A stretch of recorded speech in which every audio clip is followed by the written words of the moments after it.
আশা করি তোমরা মনে রাখছো আমি তোমাদের বলেছিলাম যে 18 থেকে ঠিক সকাল 10টা 1 মিনিটে তোমরা কিন্তু লাকি বোট নামে একটি ইভেন্ট আমাদের গেমের মধ্যে অ্যাভেলেবল দেখতে পেয়েছো। আর দেখো তাই হয়েছে, অলরেডি কিন্তু আমাদের ইভেন্ট সেকশনে লাকি বোট যে ইভেন্টটা রয়েছে এটা কিন্তু অ্যাভেলেবল হয়ে গেছে। তবে কথা হচ্ছে আমাদের লাকি বোট ইভেন্টের মেকানিজমটা এতটাই হার্ডকোর হয়েছে তোমরা কিন্তু কিছুই বুঝতে পারবে না ভিডিওটা না দেখলে। ইভেন্টের ইন্টারফেসের মধ্যে ঢুকলে তোমরা কোনো সময় এরকম ফুল ব্ল্যাক দেখতে পাবে যেখানে আমাদের প্রাইস ফুল সব 0 হয়ে থাকবে। আবার কোনো সময় কিন্তু এই ব্ল্যাক স্ক্রিনটাই কিন্তু তোমার স্ক্রিন করার জন্য কিন্তু অ্যাভেলেবল করে দেবে। তবে এটা কিন্তু আমাদের কোনোভাবে ম্যানুয়ালি হবে না, এটা কিন্তু তোমাকে করে নিতে হবে। এখন কথা হচ্ছে কখন স্ক্রিনটা আমাদের ব্ল্যাক স্ক্রিন থাকবে আর কখন আমাদের স্ক্রিনের জন্য অ্যাভেলেবল করবে এটা তোমরা জানি না, তাই না? কোন চিন্তা করো না, কোনো সমস্যা নেই। আমি তোমাদের ইভেন্টের মেকানিজমটি সম্পূর্ণ ক্লিয়ার করে দিয়ে কিন্তু ইভেন্টে স্পিন করে ইভেন্টের প্রত্যেকটা আইটেম রেট বের করে দেখিয়ে দেবো। তবে লাকি বোট ইভেন্টটি কমপ্লিট করে দেখানোর আগে তোমাদের জন্য স্পেশাল গিভের একটি অ্যানাউন্সমেন্ট রয়েছে। তোমরা ভিডিওতে যথাযথ লাইক করে দেবা। প্রত্যেক 1000 লাইকের জন্য একটি নয়, দুটি নয়, তিনটি নয়, মোট 4টা করে কিন্তু গিভে পেয়েছে। গিভেতে পার্টিসিপেট করতে বেশি কিছু না, জাস্ট এই ভিডিওতে লাইক করে থাকতে হবে, চ্যানেলটা সাবস্ক্রাইব করে থাকতে হবে। তোমাদের ইউআইটা কিন্তু অবশ্যই কমেন্ট সেকশনে দিতে হবে। হ্যাঁ, চ্যানেলটা সাবস্ক্রাইব না করে কিন্তু ইউআইটা কমেন্ট সেকশনে লাভ নাই। তোমরা কিন্তু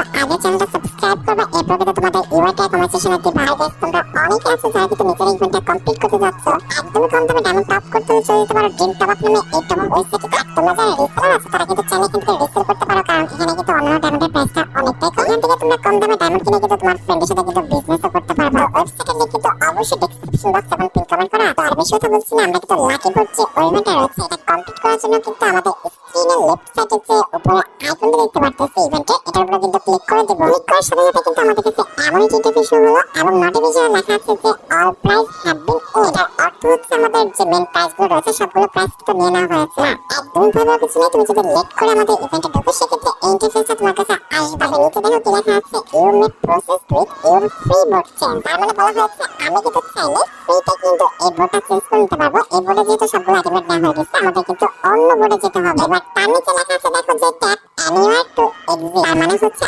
আশেপাশে তুমি যেখানে ক্লিক করো না কেন এই যে তোমার সামনে যে পপআপ আসছে এই পপআপটা কিন্তু এক্সিট হয়ে যাবে। এবার লেফট সাইডে নিচে দেখো যে চেঞ্জ বোর্ড বলে ফ্রি স্পিনে কিন্তু একটি আইকন দেওয়া আছে। আমরা আগে কিন্তু বোর্ডটা চেঞ্জ করে নেব না, কারণ বোর্ডটা চেঞ্জ করলে আমাদের যে ইভেন্টের রুলসটা আছে এটা পড়তে পড়তে কিন্তু এই বোর্ডটা কিন্তু আমাদের ক্লোজ হয়ে যেতে পারে। তার কারণে আমরা কিন্তু আগে ইভেন্টের রুলসটা পড়বো, এরপরে কিন্তু আমরা আমাদের বোর্ডটা চেঞ্জ করবো। আচ্ছা, আমরা কিন্তু উপরে যে কোশ্চেন মার্ক চিহ্নটা আছে এটার উপর ক্লিক করে কিন্তু আমাদের রুলসটা ওপেন করে নিলাম। প্রথমত কিন্তু ইভেন্টের ডেটটা বলা আছে, এখানে বলা আছে যে আমাদের 18 ফেব্রুয়ারি থেকে কিন্তু 25 ফেব্রুয়ারি পর্যন্ত কিন্তু ইভেন্টটা চলবে। তার মানে মোটামুটি 7 থেকে 8 দিন কিন্তু ইভেন্টটা চলবে। এখানে আমাদের ফার্স্ট রুলসে লেখা আছে player are group and assign to game board is board start with the same set and number of price. এখানে ফার্স্ট রুলসে বলা হয়েছে যে কিছু প্লেয়ারের জন্য কিংবা এক গুচ্ছ প্লেয়ারের জন্য কিন্তু একটা বোর্ড বরাদ্দ করা হয় এবং প্রত্যেকটা বোর্ডের জন্য কিন্তু একই রকম সেট এবং একই পুরস্কার সংখ্যা দিয়ে কিন্তু শুরু করা হয়। এবার সেকেন্ড রুলসে বলা হয়েছে spin with diamond to win price from a random tier in the board. এটা মানে করলে দ্বারা এখানে যে আমাদের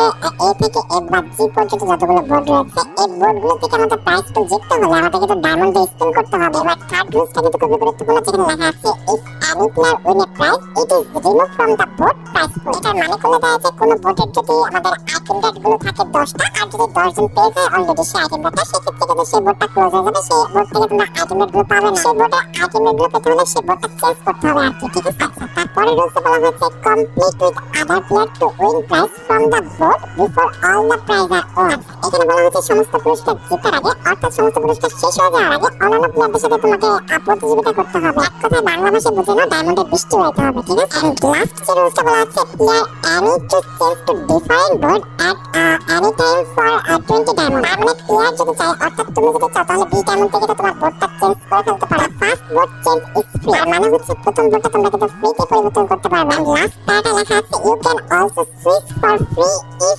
all time a prize have been won from the board। তার মানে করলে দাঁড়ায় আমাদের বোর্ডে যে একাধিক স্তরগুলো রয়েছে কোনো স্তরে যদি আইটেম রেটগুলো আমাদের শেষ হয়ে যায় সেগুলো আমরা ফ্রিতে সুইচ করতে পারবো। এটা কি আদৌ সত্যি? আচ্ছা চলো, রুলস তো আমাদের অনেক পড়া হলো, এবার আমরা ইভেন্ট স্পিন করাটা স্টার্ট করে দিই। নেক্সট আমাদের কিন্তু রুলস সেকশনটা কেটে দিতে হবে এবং আমাদের যে নিচে দেখতে পারতেছো যে আমাদের বোর্ড চেঞ্জ করার যে আইকনটা রয়েছে এখানে ক্লিক করে কিন্তু আমাদের বোর্ডটা চেঞ্জ করে নিতে হবে। আমরা কিন্তু তাই করবো, আমরা কিন্তু চেঞ্জ বোর্ডের উপর ক্লিক করে কিন্তু আমাদের যে ইন্টারফেসটা রয়েছে মানে বোর্ডটা রয়েছে এটা কিন্তু চেঞ্জ করে ফেলবো। কিন্তু দেখো এই বোর্ডটা কিন্তু শেষের পথে দেখছে কিন্তু এই বোর্ডে আমাদের স্পিন করা যাবে না, আমরা কিন্তু এই বোর্ডটা চেঞ্জ করে ফেলবো। তবে এবার চেঞ্জ করতে কিন্তু ফ্রি না, আমাদের কিন্তু 20 ডায়মন্ড কিন্তু খরচ করতে হবে। কিছু করার নেই, এখানে আমাদের 20 ডায়মন্ড চেঞ্জ করতে হবে কারণ বোর্ডের আইটেম রেটগুলো কিন্তু প্রায় শেষ। তো সেই জন্য কিন্তু আমরা চেঞ্জ বোর্ডের উপর ক্লিক করে দিয়ে কিন্তু আবার আমাদের বোর্ডটা চেঞ্জ করে ফেলতেছি। কি রে ভাই, ক্লিক করছে না কেন? চেঞ্জ বোর্ডের উপর ক্লিক করতেছি, ক্লিক করছে না।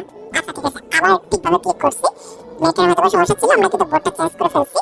এইবার যেটা করতে হবে, দেখতে পারতেছি এখানে কিন্তু আমাদের বান্ডেলগুলো ঠিকঠাক মতো আছে, প্রত্যেকটা প্রাইজে কিন্তু ফুলফিল ভাবে আছে। দ্যাটস ওয়াই এবার কিন্তু আমরা স্পিন করাটা কিন্তু স্টার্ট করে দিলাম। ডান পাশে নিচে দেখো স্পিন লেখা আছে, এটার উপর ক্লিক করে দিলাম। এরপরে ভাই একটা স্পিন 15 ডায়মন্ড, ভাই 50টা স্পিন 750 ডায়মন্ড। আমাদের ফুল স্পিন করতে হবে, নাহলে কিন্তু আমরা আইটেমগুলো সহজে পাবো না। দ্যাটস ওয়াই কিন্তু আমরা ফুল করে নিলাম। এরপর কিন্তু 750 ডায়মন্ডের উপর কিন্তু ক্লিক করে দিলাম। দেখা যাক কি পাই। আচ্ছা, বি যে সেকশনটা রয়েছে ওখান থেকে কিন্তু আমরা গ্লোয়াল পাইছি, ঠিক আছে। আমাদের ই সেকশন থেকে কিছু পাইনি, এফ সেকশন থেকে পাইনি, জি সেকশন থেকে তো ভালো কোনো আইটেম রাড নাই, ওখানে কি আর পাবো, ঠিক আছে।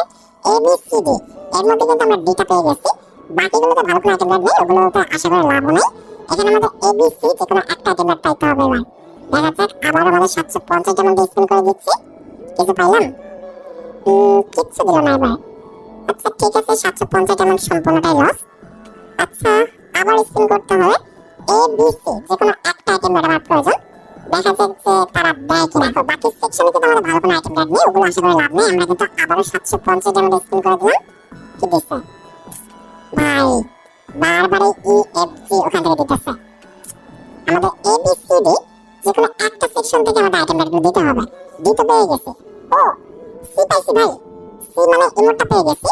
আর ডি তো আবার দিছে, মানে ওয়ালটা আবার দিছে, ই দিছে, এফ দিছে, জি দিছে, আবার ই এফ জি দিতেছে বারবার।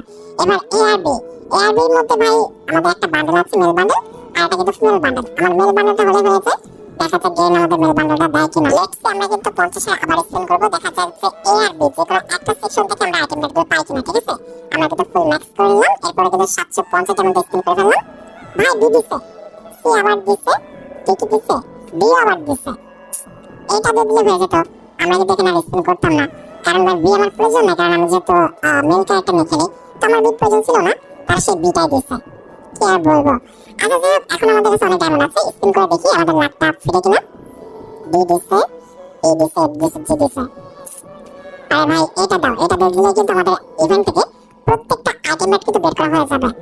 পাইপ দাও, আরে আবার সেম অবস্থা, আবার স্পিন করে দিচ্ছি, দেখা যাক যে এবার দেয় কিনা। ভাই মেল বান্ডেলটা দিয়ে দাও না রে ভাই, প্লিজ। আমরা 750 ডায়মন্ড দিয়ে আবার স্পিন করে দিচ্ছি, সেম অবস্থা, পাওয়া আইটেম রাডগুলো বারবার দিতেছে। এটা তো ঝামেলা, পাওয়া আইটেম রাডগুলো যদি ব্লক হয়ে যেত এটা ভালো হতো। আচ্ছা যাই হোক, আমরা দেখা যাক পাই কিনা। আরে সে কি অবস্থা, দিবে না নাকি লাস্ট পর্যন্ত? এত ডায়মন্ড ওয়েস্ট করে ফেললাম, এটা যদি নাই পাই তাহলে আর লাভ হলো? আর একটা কিন্তু ফুল স্পিন করতে পারবো, দেখা যাক। আহা, দিল না, এই তো দিল না। আমরা প্রায় 8000 ডায়মন্ডের কাছাকাছি খরচ করে ফেলছি, আর খরচ জীবনও করতাম না। আমরা সিঙ্গেল স্পিন করে দেখি, দেখা যাক। না, এফ দিছে, আরেকটা স্পিন, এবার দিছে ই। আচ্ছা ঠিক আছে, আর কয়েকটা স্পিন করতে পারবো, আবারও 15 স্পিন, এবার এফ দিছে আবার। এরকম তো করে যাবে ভাই, এ তো দেবে না মনে হচ্ছে, তার মানে আমরা এ পাবো না। বি সি ডি এটুকুর মধ্যে সন্তুষ্ট থাকতে হবে, কারণ আমার কাছে কিন্তু আর ডায়মন্ড নেই। আর ভাই এই স্পিনের জন্য আবার ডায়মন্ড টপ কত একটা বোকামি হবে। আমরা যা পাইছি সেটা নিয়ে সন্তুষ্ট আছি, ঠিক আছে। আমরা যা সিঙ্গেল স্পিন গুলো করি, তার মধ্যে দিলে দিলে না দিলে নাই, দিবে না, আমি শিওর দিবে না। যেখানে আমি 700-800 ডায়মন্ড স্পিন করলাম তখন দিল না, এবার সিঙ্গেল স্পিনে দিবে আদৌ? জীবনও দিবে না। আর দুটো স্পিন করতে পারবো, এই দুটো স্পিনের মধ্যে দিলে দিল, না দিলে আমরা এখান থেকে বের হয়ে যাবো, ঠিক আছে। দুইটাও না, আর একটা মনে হয়, তাই না? হ্যাঁ আর একটাই, শেষ, দিল না। আচ্ছা কিছু বলার নাই, আমরা ইভেন্ট থেকে বের হয়ে গেছি। যা যা পাইছি সেগুলো তোমাদের দেখাই। আগে হচ্ছে আমরা প্রিসেট থেকে আমাদের ফিমেল, ওয়েট ওয়েট, আগে আমরা প্রিসেট থেকে ফিমেল ক্যারেক্টারটা সিলেক্ট করি, যেটা ফিমেল বান্ডেল পেয়েছি। এরপরে কিন্তু আমরা ভল্টেজে আমাদের ফিমেল যে বান্ডেলটা রয়েছে এটা ইকুইপ করে ফেলবো, ঠিক আছে। ফ্যাশন, আচ্ছা আমাদের লাস্টে রাখছি বান্ডেলটা, এই যে বান্ডেলটা ওপেন করে ফেলতেছি, আমরা কুইক আপ করে নিচ্ছি। আমাদের বান্ডেলটা কিন্তু মোটামুটি সুন্দর আছে, বান্ডেলটা আসলে সুন্দর। আচ্ছা আর কিছু পাইছি আমরা কিন্তু, বান্ডেল ছাড়াও কিন্তু ইমোট পেয়েছি, তাই না? ইমোটটা কই, এই যে আমাদের ফক্সলাইট কোলাবোরেশন স্পেশাল ইমোটটা, লিটল ফক্সি রান ইমোটটা, এটা কিন্তু আমরা ইকুইপ করে ফেলছি। আর কি পেয়েছি কালেকশনে, কিছু কি পেয়েছি? লুট বক্স পাইছি, মানে অনেকগুলো লুট বক্স পাইছি, যেগুলো হচ্ছে অন্য কোলাবোরেশন স্পেশাল, তবে আমাদের লুট বক্স দিয়েছে। আর কিছু পাইছি বলে মনে হচ্ছে না। আচ্ছা আরেকটা জিনিস পাইছি মনে হয়, কি যেন পাইলাম, একটা ওয়াল পাইছি না, ফক্সলাইট কোলাবোরেশন স্পেশাল ওয়াল তো পেয়েছি না, ওই ওয়ালটাকে তোমাদের দেখাই। ওয়েট, গ্রেনেড সেকশন, এই যে আমাদের ওয়াল সেকশন, দেখতে পারতেছো আমাদের ওয়ালটা, তো এটা কিন্তু আমরা পাইছি ডি সেকশন থেকে। ওকে, যাই হোক আশা করি তোমরা ভিডিওটা দেখে উপকৃত হয়েছো। তাই যদি হয় অবশ্যই কিন্তু ভিডিওটা লাইক করে দিও, চ্যানেলটা সাবস্ক্রাইব না করা থাকলে কিন্তু অবশ্যই চ্যানেলটা সাবস্ক্রাইব করে ফেলো। তোমরা যারা এখনো গিভওয়েতে পার্টিসিপেট করোনি অবশ্যই কিন্তু গিভওয়েতে পার্টিসিপেট করে ফেলো। আজকের মতো ভিডিও পর্যন্ত, দেখা হবে অন্য কোনো ভিডিওতে। আল্লাহ হাফেজ।